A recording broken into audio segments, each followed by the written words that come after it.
to a Hope 1032 podcast. The Hope Book Club with Katrina Rowe and Natasha Moore, because life's just better with a book. Welcome to the Hope Book Club with Katrina Rowe and Natasha Moore from the Centre for Public Christianity. And today we're joined by Carl Grice from the Little Lost Bookshop in Katoomba. In episode 35 of the Hope Book Club, we're picking up some hot new fiction. Natasha has been devouring Sally Rooney's new book, Beautiful World, Where Are You? The best-selling author of Conversations with Friends and Normal People returns with another story about a novelist who is questioning her contribution to the world. It's about four friends, their anxieties, their relationships with each other, and the gap between perception and reality. Carl Grice has been reading Amnesty by Aravind Adiga, the story of an immigrant who has outstayed his student visa and is hiding in plain sight as a cash-in-hand cleaner.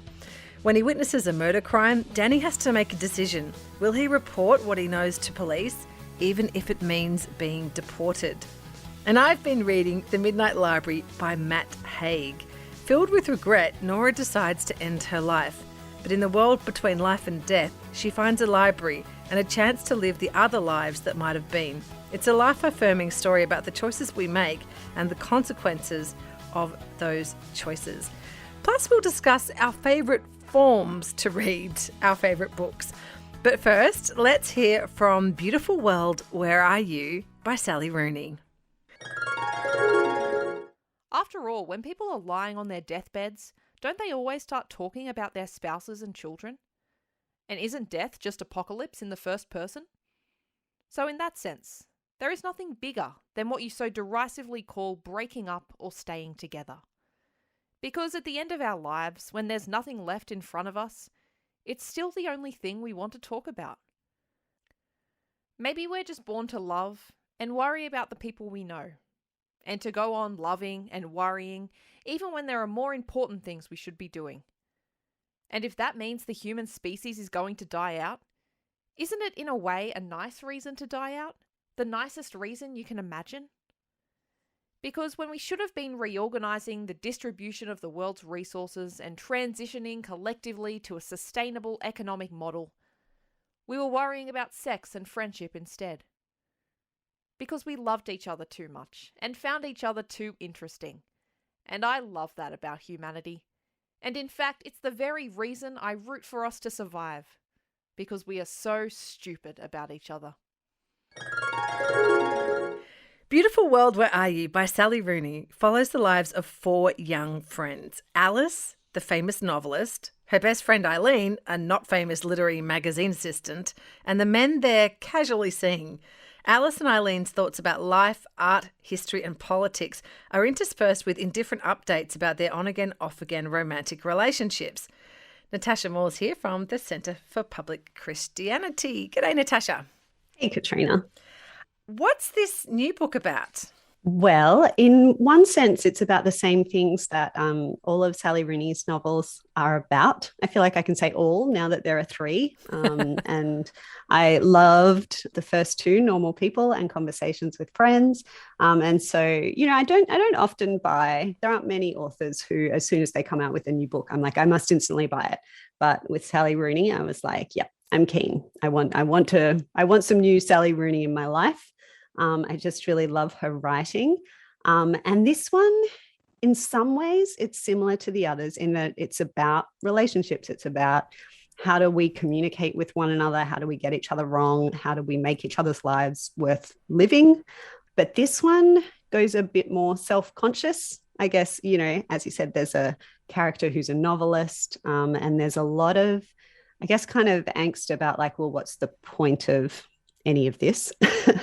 And I think, having become very famous from her first couple of books, them being received so well, and there was a TV show made of Normal People, I think she's probably in this book processing a bit of her own fame and some of the pitfalls and downsides of that. So it does have a kind of feeling of self-consciousness and kind of let's talk about politics and important things. Given that Alice is a successful novelist, I mean, the obvious kind of question is, did you feel that that character was like a substitute or a stand-in for the author?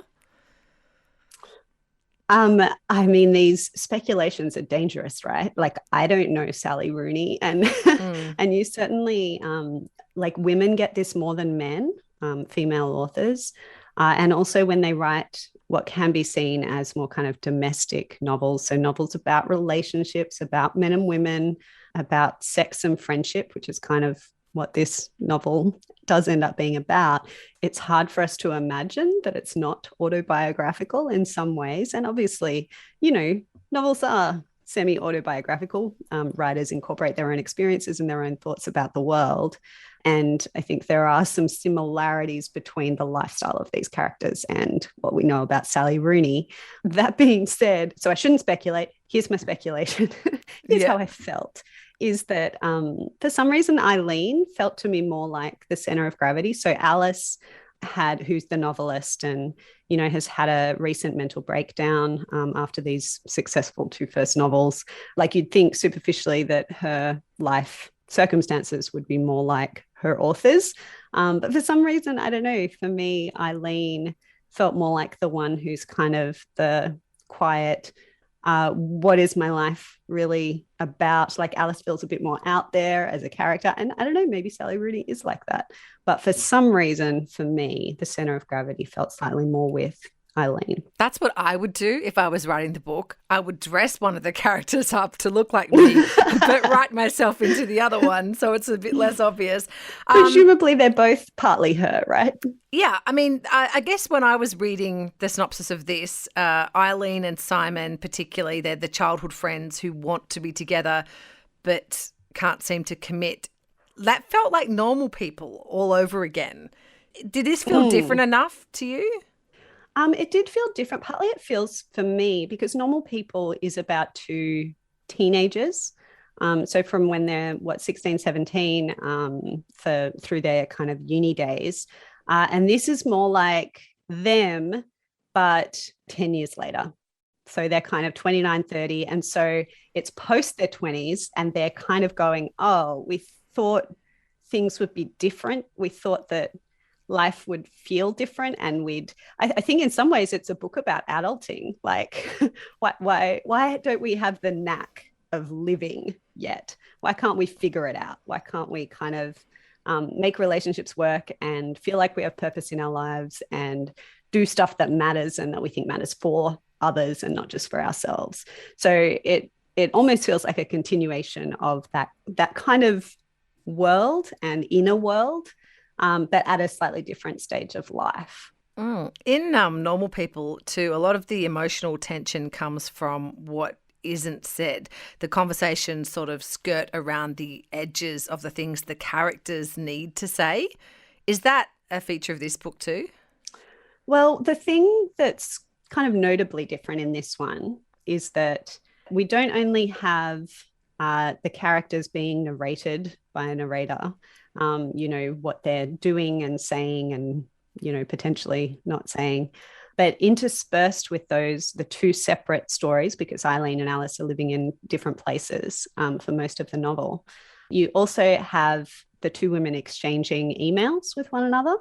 They haven't seen each other for a little while, and there are some things that are a bit prickly within their friendship. I really enjoyed the novel as a depiction of kind of female friendship and what's so wonderful about it, and also some of the tricky things to navigate in those relationships, those kind of long-standing relationships, and particularly with one person having been quite successful, but also mental health difficulties and all of that. But the fact that they're expressing themselves at length in writing sometimes felt a bit like Rooney ventriloquizing. Like, I've heard that she has been she's a self-professed Marxist, and people kind of pushed back on her earlier work and were like, where are your political commitments? Like, you claim you're a Marxist, why is that nowhere in your work? And some of that felt a bit like her being like, look, here they are expressing political opinions, which, may or may not be Rooney's precisely. But I thought that kind of picked up well as the book went on. And so you get that commentary on not just the world around them, but on their own relationships and how they feel about them and their interpretation of what's happening and their interpretation of each other's situations. So that's an extra dimension. Okay. I know you've said before and said today that you love her writing. Did you love her writing in this book just as much? Honestly, I didn't for the first maybe third. it felt different. And I think she's kind of experimenting with a few things that I wasn't quite sure on. Like it felt like there was a lot of distance sometimes between characters. Like I've noticed this in a couple of novels I've read recently. The description of the way that we use our devices, the way that we relate to technology. So there'll be lots of, these young people, as we do, scrolling through social media, like she's stalking her ex-boyfriend on various apps and so on. But there's a very kind of detached description of what that looks like a very precise description of it, but like Facebook or Instagram or WhatsApp or anything are never mentioned. Uber is never mentioned, even though they're always kind of ordering taxis online. And you kind of go, there's a weirdness, like a non-specificity to that. So that kind of, threw me a little bit, but, got me thinking about things. But really, by the end, I found it very moving and I was very attached to all the characters, all the four kind of main characters. To me, one of the things that became really fascinating about it is that it turned out to be kind of about religion, which I did not see coming. There's a kind of one of the characters, Simon, Eileen's kind of childhood friend and, on again, off again, love of her life. He's Catholic. He goes to Mass. And there's a point where she goes to Mass with him. And there's a kind of assumption that like nobody actually believes this stuff. But then it's actually this quite beautiful experience. And so Christian faith comes in and Jesus comes in as this element of like, well, is that something that we're missing when we're trying to figure out what's our purpose in life and why are we doing any of this? They talk about marriage and they talk about religion as kind of these old forms that surely aren't forms that we want, but like at least they made it possible to do things and to engage with the world rather than I feel like we don't do anything and don't know what to do. And so there's that kind of longing in there. One of the characters is kind of reading the Bible and the others are very surprised to hear that when they find out. So those kinds of elements were really interesting to me particularly as well. And what did you think of the ending? Because it seems to be quite controversial. With reviews I've read, people either love it or hate it. Oh, really? I was going to say, because actually my experience reading her first two novels, I think both times I was like, oh, I can't imagine how she's going to end this in a way I find satisfying. Like, I just don't see where a conclusion is coming. And either it will be too sad or it won't be believable and I thought she ended those beautifully. And this time again, I was like, I don't know how she's going to deliver. And she really did. I thought it was really lovely. And I felt really, satisfied and moved by how it ended. And I don't think this is really a spoiler, but after saying that there was so much non-specificity, she'd talk about, a political controversy and not say what it was.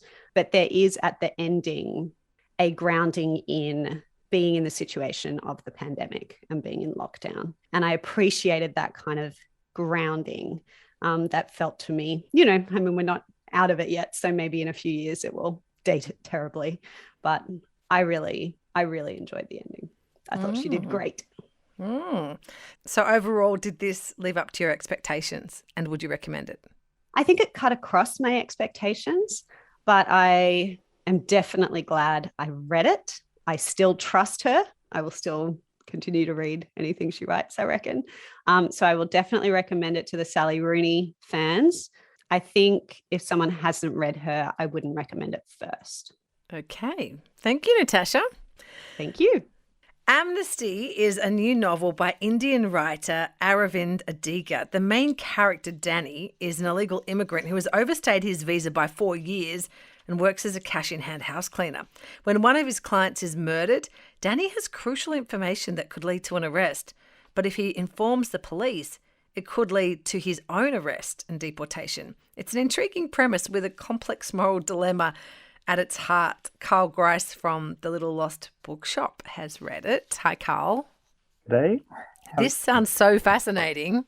It really is. It's one of those novels where as soon as I started it, I was sort of caught up in it. And I look for that now. I've given up. If I read a book and I don't get into it straight away, I don't persist as much these days. But this one grabbed me from the beginning. You've got a real life sort of connection to this premise. Are you happy to share that with us? Yeah, we can talk about that. I studied at Macquarie Uni a little while ago now, And one of my friends at uni was an international student. I had many friends who were international students, and he had come across from China sort of with the weight of his family expectations. So he was here to study with the view that he would become a permanent resident and then bring the whole family across somehow. And it was a really hard time for him because it didn't work out that way, and he wasn't able to get permanent residency or citizenship. He ended up staying in Australia, like staying illegally, and disappeared from Sydney down to Melbourne and sort of cut ties with everyone so that, I think partly so that he wouldn't be caught. And that's very similar to the main character in this book in some ways. He's come across from Sri Lanka, and his family are optimistic that he'll be their ticket to Australia, I guess. And this is set in Sydney as well, like during the recent bushfires. Did that sort of give the novel an immediacy that drew you in, as well as obviously your own experience? Yes. Yeah, it's and it's beautifully depicted. Like, I think the descriptions of the people of Sydney and the diversity of Sydney is really well captured by Aravind, and also just even the architecture of the inner west and the eastern suburbs, and even briefly out to Campbelltown. This is not some other place. This is definitely Sydney. It definitely felt very real. Like this is not an imagined world. This is quite a real dilemma, I guess, for the main character too. Well, can you give us a bit more about Danny's situation and what happens to him? So he's arrived with a plan to study. He drops out of almost straight away, and he's been in Sydney 4 years, working as a house cleaner, getting paid cash, paying half of that cash that he makes to his landlord, who lets him sleep in the back office of a shop. So everything's very fragile, very tenuous. This is not a simple or straightforward life for Danny, and also making friends is tricky because he doesn't want to be reported. So he's sort of nervous about every friendship. Is this the person that will report him to the police or to immigration? The thing that starts to come through really early on is he's having, I think even before the issue of the murder, I think he's quite concerned about his own integrity. And so you get these remembrances from his childhood of when he, was helping at a shop and would return an umbrella and walk hundreds of meters to return an umbrella to a lady who left it behind, or he returned cash to someone. And when he's getting paid for his cleaning job, often they're leaving the cash ready for him because the owners of the houses aren't home, and he won't touch that cash until he's finished the cleaning job. And so he has this very almost angsty desire to be doing the right thing. And yet as the story continues, you discover that there are other things where that's not the case. And I think it's really playing into his unease with the fact that he knows he's illegally, and he's doing that for reasons that are really important to him. But I think he's really wrestling with where that leaves him morally. Like, is he still that good boy that he was as a kid, or has he somehow transgressed so far that maybe he isn't the honest person that he used to be? It's a really interesting sort of moral dilemma with the murder crime. How does he get drawn into that? One of the people he's cleaning for, she's having an affair and has a couple of properties. Her husband, who doesn't know about the affair, he's a real estate agent, and so he ends up cleaning a couple of places for her, and she lets him into that secret. So he gets to meet her new lover. And I think, again, it's playing into this idea of secrets and truth and honesty. And for them, this is a secret that not many people know about, but they let him know. Well, I think this happens early enough that I can say, but she ends up being the murder victim. So as soon as he finds out that she's dead, that obviously becomes a really big issue for him, because he doesn't see it happen, but he's got a fair idea of who it might have been. And that's sort of his next challenge, is to work out whether he needs to be scared, whether he needs to do something, whether he can just forget about it. So what does this book kind of teach you about, the migrant experience in general, but also, I guess, about the mental load of living as an illegal, knowing that at any minute you could be arrested and deported? There's sort of an angstiness and a paranoia that keeps growing as the novel continues, and I think the bushfires help depict that in this sort of unusual way, in that he keeps smelling the smoke that's coming down to Sydney from the Blue Mountains, which obviously has nothing to do with whether he reports the murder, or none of the bushfire smoke has anything to do with his moral dilemma, but you get this sense of just this building drama and tension. And I think it really does remind me of my friend, because he was doing a few things that he shouldn't have, but you could see the pressure on him. And I just kept seeing that in the main character here, is this pressure where somebody does something that they know they shouldn't, and then really, really torn on what the right thing to do next is. And the consequences are really significant. So for Danny, he had a girlfriend during the novel, and he told her he was vegan because she liked vegan men.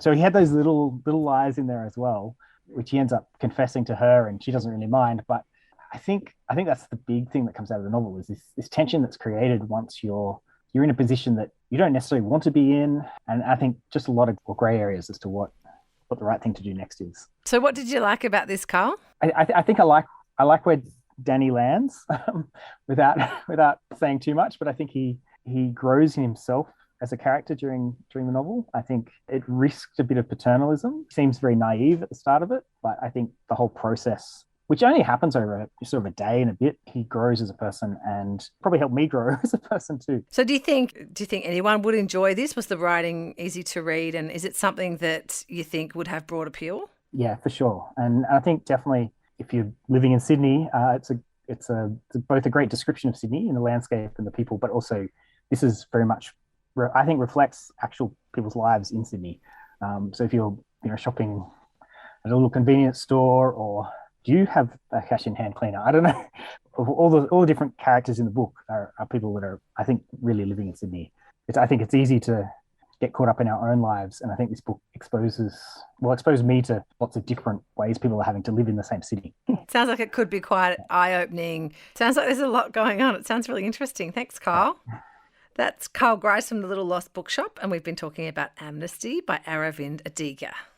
Well, the book that I am going to review is actually one that I listened to on audiobook, and that brings me to my next question, guys. Like, what is your preference for which form of book you prefer to read? Like as in hardback, paperback, electronic, audiobook. What are you into? I'll start with you, Natasha.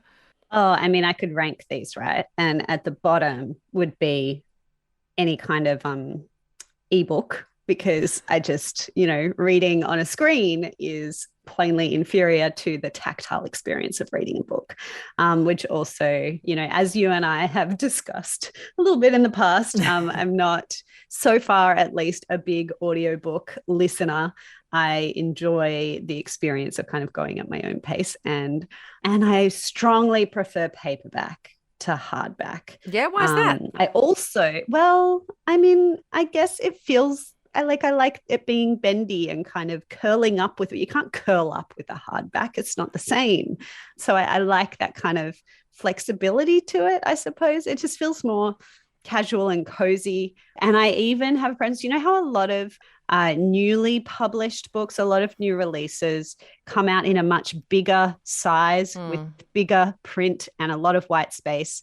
And so a book that would feel really kind of compact and cozy is like this quite unwieldy thing. I mean, I always have a book in my handbag, right? So this is relevant to me. I don't want a book to be bigger than it needs to be. So those are all my preferences. I want it to be fairly compact, and I want it to be real, and I want it to be paperback. See, I'm the opposite. I don't want it to be compact. I mean, yes, if you're going on the train or the bus, it's good to have something you can actually carry. It's not going to like bend your arm off. But I like white space and bigger letters, so I almost need two copies. I almost need like the big one for my bedside, and then I need the little pocket one that I can take on the train. I mean, you also enjoy an audiobook, right? I love audiobooks. But so I'm not very good at reading nonfiction, and I find that an audiobook is a good way in for nonfiction where I don't lose concentration. And if I do, Natasha, you talk about reading at your own pace. There's this little back button that goes back 30 seconds. So if you tune out, you just go back, and then you're back to where you need to be. I do that a lot when I'm listening to What about you, Carl? What are you into? Yeah, I like dog earing the paperbacks now. Like I didn't used to. I used to keep all the expressions. Oh, wow. That's very shocking. I just, it helps me know at the end that I've read the book, I think. So this book now looks read. I mean, my, tea stains and stuff do that. But somehow I like that name, the dog earing. You don't bend the pages. Horrifies me. No. I can't either. I can't bring myself. I used to when I was younger. I can't do it now. This is what bookmarks are for. Everything. I use every postcard and, receipt and ticket stub notes, as a bookmark. So I was going to say, I ventured a little into audiobooks more recently, and I partly attribute that to having 4 young children. I haven't quite worked out the connection, but I think finding time to sit down in one sitting to read a book just has vanished. So Not be interrupted. yeah, Sure. so having a book that I can listen to on different devices is good. But you think Australians in particular are paperback people, is that right? Yes. I think it's statistically verifiable. I don't have the stats, but I'm pretty sure. Certainly in America and England, the hardback always comes out first for a novel, whereas over here we often have them released simultaneously. So you'll still have a hardcover edition, but you'll get that large paperback come out exactly the same time. Because I have noticed that there are books that you can paperback. only get in hardback for some time, but like I really appreciate when the paperback is available straight away because I don't want to buy a hardback. Well, I want the hardback on my shelf. I just don't want to read from it. You know? Yeah. I think when you're talking about curling it, the curling, I think you can't curl a hardback. I don't know what it is about physically curling. Yeah, it's not accommodating me. Yeah. I want my reads to accommodate me. Okay, but what about poetry though, Carl? Surely that has to be in a hardback. Oh, no. What are you saying about poetry, Katrina? That it's stuffy and formal? No, it's just that you get a book that you want to keep forever and it's like something you dip in and out of, so you don't need to carry it with you on the train and stuff. I will keep my paperbacks forever. Okay, there you go. Well, thanks, guys. I challenge you all to branch out and try something different. No, it's not going to happen, is it? Okay. Well, all right. On to my book. I read The Midnight Library by Matt Haig. Have either of you read this? No, tell us about it. Okay. Well, I'd seen it out and about and I'd heard some people love it. And, it's one of those things that when you start reading it, you suddenly see everyone posting about it and everyone going, oh, I loved that. It was great.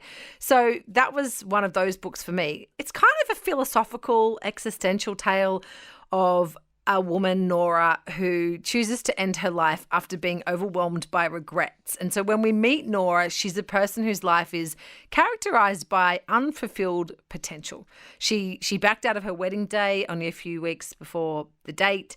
She never pursued her potential careers in swimming or music. She just lost her rather crappy job working in a music shop, and her cat has died. Oh, gosh. And Nora's relationship with her brother, who's her only surviving family member, is at an all-time low. So she genuinely believes that she has nothing left to live for. But on the night that she decides to stop living, she finds herself in a library. It's like a stopover between life and death. And in that library, there are thousands of books. And each one of those books is a life that she could have lived if she'd made different choices. And so in this little moment, the clock stops and she gets to try out the other lives. So, in one, she goes to Australia with her best friend, Izzy. In another, she becomes an Olympic swimmer.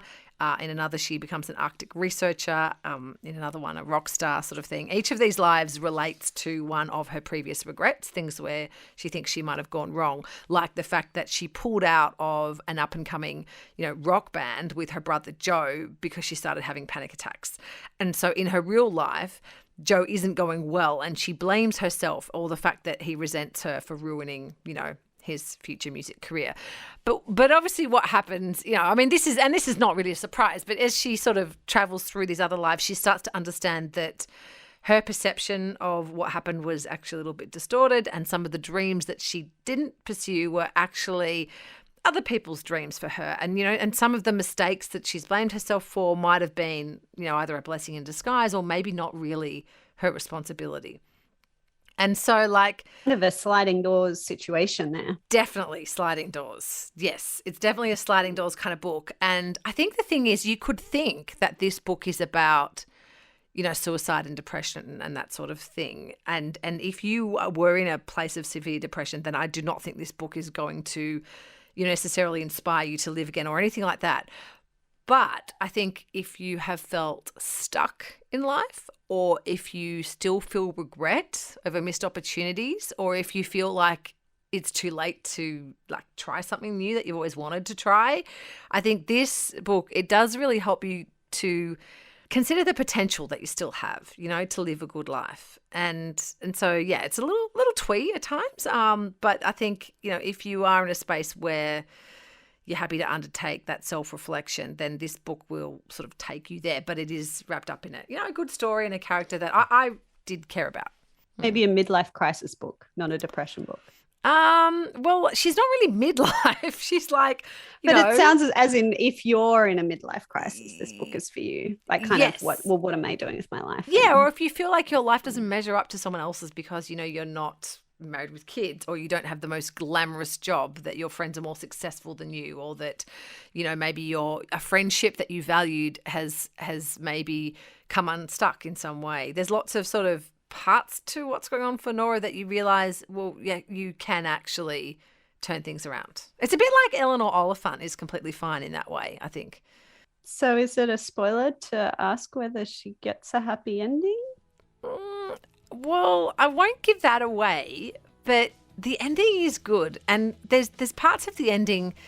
One of the things was sort of getting towards the end of the book, you're like, oh, this is obvious. This is what has to happen. She has to end up in this life, But the way that plays out and where she ends up and what actually makes her life, valuable and good and worth living, that isn't exactly what you expect. It doesn't go with the cliches there. And so I actually really liked the ending. Yeah. Are you going to buy it for someone for Christmas? I probably will. Yep, absolutely. So, yeah. Well, I'd certainly be interested to read some of his other books too now.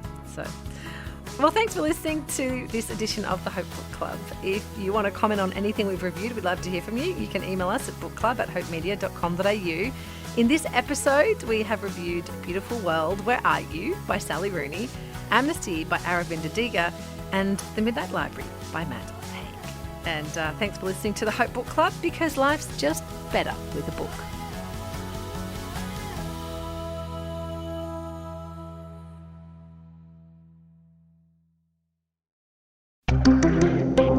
Hope 1032.